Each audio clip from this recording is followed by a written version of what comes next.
Button चालू.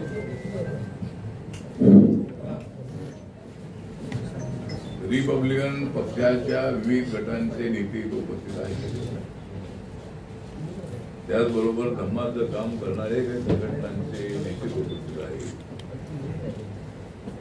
आणि ज्यांनी बोधगया या ठिकाणी आंदोलन केलं ते बनते विनाचार्य आणि आकाश लामा ते सुद्धा थोड्याच वेळात राहणार आहे. तर एक तर आम्ही सर्व गटातटाच्या नेत्यांना पॉलिटिकल इंटरेस्ट बाजूला ठेवू.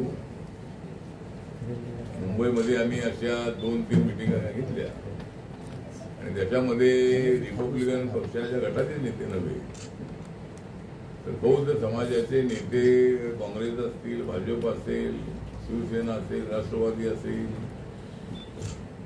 आपल्या उद्धव ठाकरेंची शिवसेना असेल किंवा एकनाथ शिंदेची शिवसेना असेल, अजितदादांची एनसीपी असेल किंवा शरद पवार साहेबांची एनसीपी असेल, तर या सर्वच बौद्ध नेत्यांना त्या बैठकीमध्ये बोलावलं होतं. आणि बैठकीमध्ये एक मताने ठराव संमत करण्यात आला की महाबोधी महाविहार जे बोधगया या ठिकाणी आहे तर ते बौद्धांच्या ताब्यामध्ये द्यावं यासाठी देशभर आंदोलन सुरू आहे. आणि मुंबईमध्ये आणि सर्व देशभरामध्ये अजूनही आंदोलन तीव्र व्हावं आणि मुंबई सारख्या एका महाराष्ट्राच्या राजधानीच्या ठिकाणी एक भव्य अशा पद्धतीचं आंदोलन करावं, मोर्चा काढावं अशा उद्देशाने सर्वांना आपण निमंत्रित केलं होतं. त्याच्यामध्ये पॉलिटिकल स्वार्थ वगैरे बिलकुल अजिबात नाही. आणि कुणाला वाटत असेल की आपण त्यासाठी बोललो तर मी बौद्ध आहे, मी जरी मंत्री असलो तरी मी नामांतराच्या वेळेला मंत्री असतानाही मोर्चे काढलेले आहे. माझ्या पक्षाची मोर्चे निघाली होती त्यामध्ये मी सामील झालेलो आहे. त्यामुळे लोकशाहीमध्ये शांततेनं आंदोलन करण्याचा सर्वांना अधिकार आहे. आणि म्हणून या प्रश्नाची तीव्रता बिहार सरकारच्या लक्षामध्ये यावी आणि माननीय प्रधानमंत्र्यांनी सुद्धा त्यामध्ये लक्ष द्यावं अशा उद्देशाने मुंबईमध्ये 14 ऑक्टोबर हा जो दिवस आहे हा बाबासाहेब आंबेडकरांनी 68 वर्षापूर्वी याच दीक्षाभूमीवर धर्मांतर केल्याचा तो दिवस आहे. आणि आज 2 ऑक्टोबरला तर आम्ही धम्मचक्र प्रवर्तन साजरा करतो जातो. त्यावेळेला डेट ही 14 ऑक्टोबर होती आणि म्हणून 14 ऑक्टोबरचं महत्व लक्षामध्ये ठेवून हा मोर्चा मुंबईमध्ये आझाद मैदानामध्ये ठेवलेला आहे. आणि त्याला सर्व बौद्धांनी उपस्थित राहावं, समाज म्हणून उपस्थित राहावं, पक्षाचे मतभेद बाजूला ठेवून आपण या विषयासाठी एकत्रित यावं हा प्रयत्न आपण केल्यानंतर सर्वांनी प्रतिसाद दिला. त्याबद्दल सर्व नेत्यांचे मी आभार व्यक्त करतो. सर्वच नेत्यांनी या विषयावर मतभेदाचा विषय अजिबात नाही, या विषयाच्या संबंधात आम्ही सगळे एक आहोत. आणि म्हणून सगळे नेते त्या बैठकीत आले. आणि आज नागपूरमध्ये आल्यानंतर या ठिकाणी जे सर्व नेते आहेत, आरपीआयच्या गटाचे नेते, कुलभूचे नेते आहेत, बाकीचे नेते उपस्थित आहेत, त्यांच्या उपस्थितीमध्ये एक आपल्याशी करावं अशा उद्देशाने आजची ट्रेस ठेवलेली आहे. आपण सगळे पत्रकार आलात त्याबद्दल आपला आभार. आणि या ठिकाणी 14 ऑक्टोबरला एक भव्य अशा पद्धतीचं आंदोलन मुंबईमध्ये करण्याच्या उद्देशानं आज आपल्याला या ठिकाणी बोलवलेलं आहे. आणि त्यानंतर मग पुढच्या आंदोलनाची दिशाही ठरवली जाईल. सगळ्या ठिकाणी आंदोलन सुरूच आहे. त्याला एकत्रितपणे आणून त्याला एक भव्य अशी ताकद उभी करावी असाच एक उद्देश आमचा आहे. आणि आदरणीय बनते सोडे ससाई यांनी 1992 मध्ये पहिल्यांदा महाबोधी महाविहार ही बौद्धांच्या ताब्यात द्या यासाठी दिल्लीमध्ये जंतर मंतरला मोठं आंदोलन केलेलं होतं. त्या आंदोलनामध्ये आम्ही सगळे सामील होतो. तर त्यावेळेपासून हे आंदोलन सुरू आहे. पण बिहारमध्ये आलेली अनेक सरकार आली, अनेक पक्षाची सरकार आली, पण त्यांच्याकडून काय या मागणीच्या संबंधामध्ये पॉझिटिव्ह निर्णय झाला नाही. आणि आमचं म्हणणं एवढं आहे की इतर धर्मांची जी धर्मस्थळं आहेत या ट्रस्टमध्ये जर इतर धर्माचे लोक नसतात तर आमच्या धर्माच्या ट्रस्टमध्येही इतर धर्माचे लोक असू नये या उद्देशांची आमची मागणी आहे. आमचा कुठल्या धर्माला विरोध नाही. बाबासाहेब आंबेडकरांनीच संविधानामध्ये सर्व धर्मसमभावाची भूमिका घेतलेली आहे. पण आम्ही बुद्धिस्ट आहोत. आम्ही बाबासाहेब आंबेडकरांच्या आदेशाप्रमाणे आमचे बापजादे बुद्धिस्ट झाले आणि आम्ही सर्वजण बुद्धिस्ट आहोत याचा आम्हाला अभिमान आहे. पण आम्ही बुद्धिस्ट आहोत म्हणजे कुणाचा दुसऱ्यांचा अपमान करायचा ही भूमिका आमची अजिबात नाही. तर म्हणून आज या ठिकाणी आपल्याला बोलावलेलं आहे आणि 14 ऑक्टोबरला एक मुंबईला भव्य असं आंदोलन होणार आहे आणि त्याला लाखोच्या संख्येने लोक उपस्थित राहतील अशी आम्हाला अपेक्षा आहे. आता जोगेंद्र गवाडे जर बोलतील, नंतर डॉक्टर आहेत आणि नंतर पुढे बोलावं.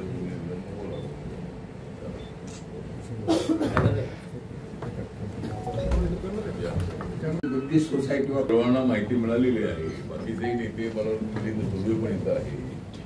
ते मनोज संसारी त्यांच्या ग्रुपचे पण बोलत आहे आणि अगोदर कोणत्या ग्रुपचे लोक आहेत ती माहिती राजांनी आपल्याला दिलेलीच आहे. तर आता सगळ्यांनी बोललं पाहिजे असं आपल्याला परत जायचं आहे. त्यामुळं काही प्रश्न असतील तर विचारा. नाही ठीक आहे ना सर. आठवले साहेब, आपण केंद्रात मंत्री आहात, महत्वाची भूमिका आपली आहे तिथे. सत्ताधारी पक्षासोबत या संदर्भात त्यांच्या मोठ्या नेत्यांसोबत काही बोलणं झालं आहे का? काही संकेत आहेत का? आता मी सत्तेमध्ये आहेत आणि माझ्या वतीनं मी प्रयत्न ठेवलेला आहे. मी माननीय नरेंद्र मोदी साहेबांनाही भेटलेलो. त्यांच्याशी 10-15 मिनिटं माझी चर्चाही झालेली आहे आणि त्यांच्या समोर आम्ही हा विषय ठेवलेला आहे.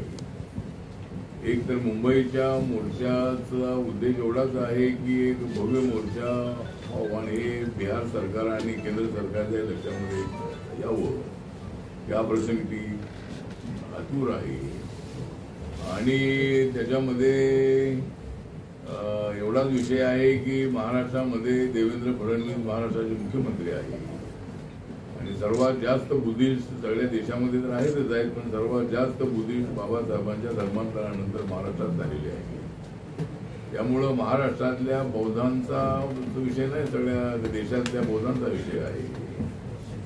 पण देवेंद्र फडणवीस यांनी सुद्धा याच्यामध्ये लक्ष द्यायला हवं आणि सर्व बौद्ध भिक्खू आणि सर्व नेत्यांची बैठक जी आहे त्यासाठी मी प्रयत्न करेन. त्यांनी महाराष्ट्रातला विषय आहे म्हणून त्यांनी प्रधानमंत्र्यांच्या लक्षामध्ये त्यांनी आणून दिलं पाहिजे. आणि मुंबई ही महाराष्ट्राची राजधानी आहे, त्यामुळं त्या ठिकाणी भव्य आंदोलन व्हावं अशा उद्देशाने दस्तकार्य ठेवलेलं आहे. पण मी सत्तेमध्ये जरी असलोही तरी सुद्धा शांततेच्या मार्गाने आणि मागणीसाठी आंदोलन करण्याचा आपल्याला पूर्णपणे अधिकार आहे आणि म्हणून 14चा कार्यक्रम ठेवलेला आहे. त्यामध्ये सर्व बौद्ध नेत्यांना आपण एकत्र आणलेला आहे.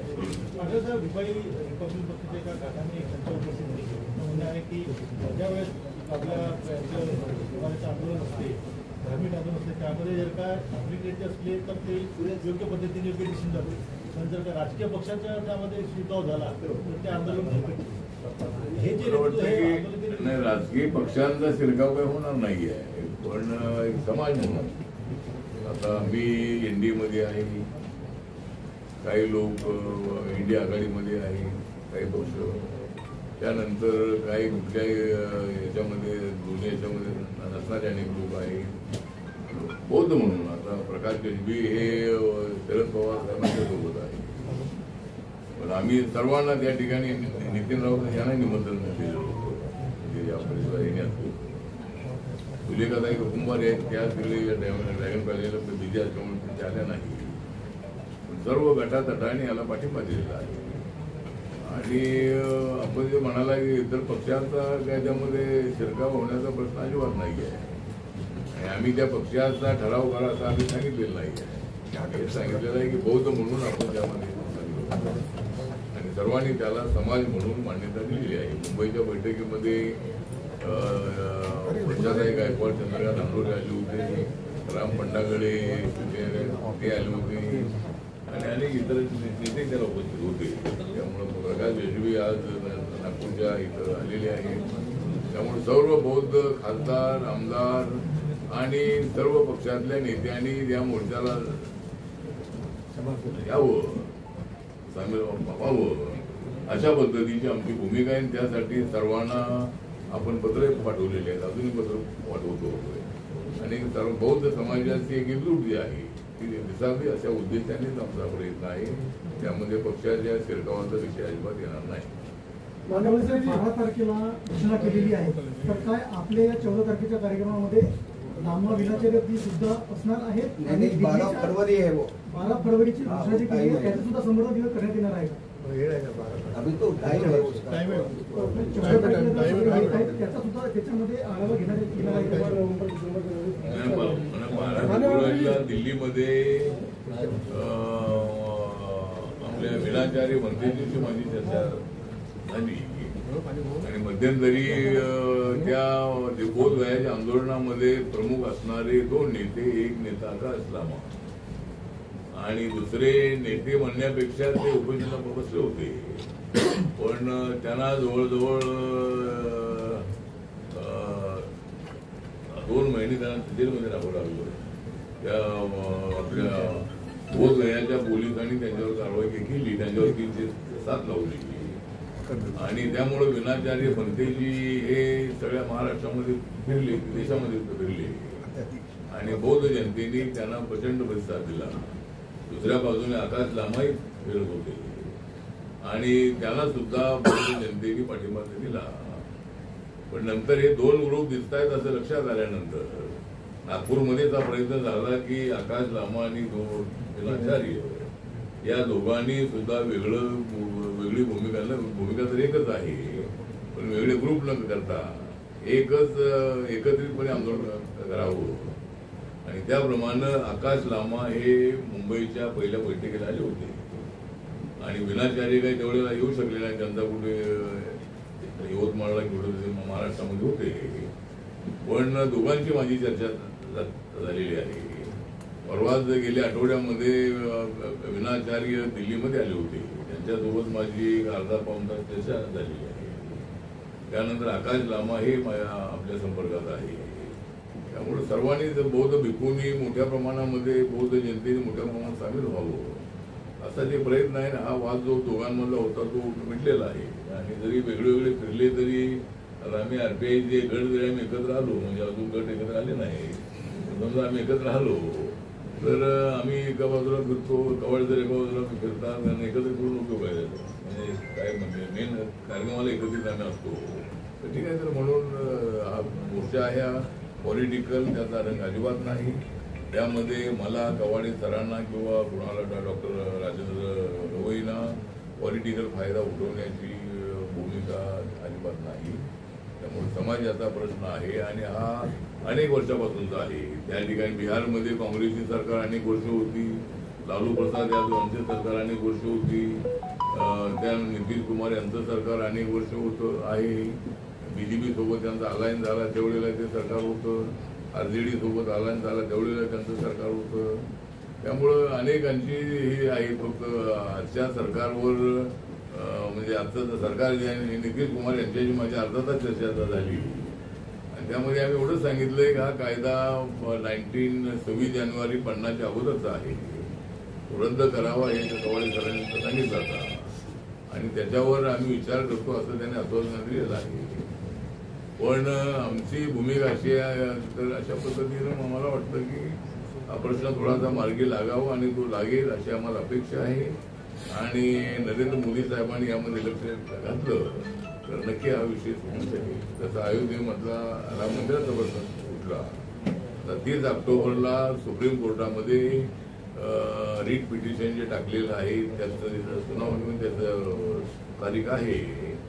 तर आम्हाला अपेक्षा आहे की सुप्रीम कोर्टाने ज्या पद्धतीनं अयोध्यामध्ये बाबरी मस्जिद पडल्यानंतर त्या ठिकाणी जी केस चालू होती त्यावेळेला हिंदू पक्ष आणि मुस्लिम पक्ष दोघांनी असं सांगितलं की कोर्ट जो निर्णय देईल आम्हाला मान्य राहील आणि कोर्टाने सुरुवातीला इलाहाबाद हायकोर्टाचा निर्णय असा होता की 75% डिस्प्युटेड लँड हिंदूंच्या ताब्यामध्ये आणि 25% डिस्प्युटेड लँड ही मुस्लिमांच्या ताब्यामध्ये. नंतर सुप्रीम कोर्टामध्ये त्या ठिकाणी एका मुस्लिम व्यक्तीनेच पुरातत्व विभागाच्या ही माहिती दिली की त्या ठिकाणी राम मंदिर होतं म्हणजे पूर्वी बाबरी मस्जिदीच्या अगोदर तिथं राम मंदिर असल्याची अवशेष तिथं मिळालेली आहे. पण अजून जर आपण खोलवर गेलो तर त्या ठिकाणी बुद्धाचे अवशेष सुद्धा, बुद्ध धर्माचे अवशेष सुद्धा पाहायला मिळतील आपल्याला. त्या ठिकाणी ओरिजिनल ते बुद्ध मंदिरच होतं. त्यावेळेला 2500 वर्षापूर्वी चालत ते टुरिस्ट होता. पण आम्ही काही त्या वादामध्ये पडत नाही. म्हणजे एका धर्माचं ते अनेक वर्षात ते आंदोलन होतं.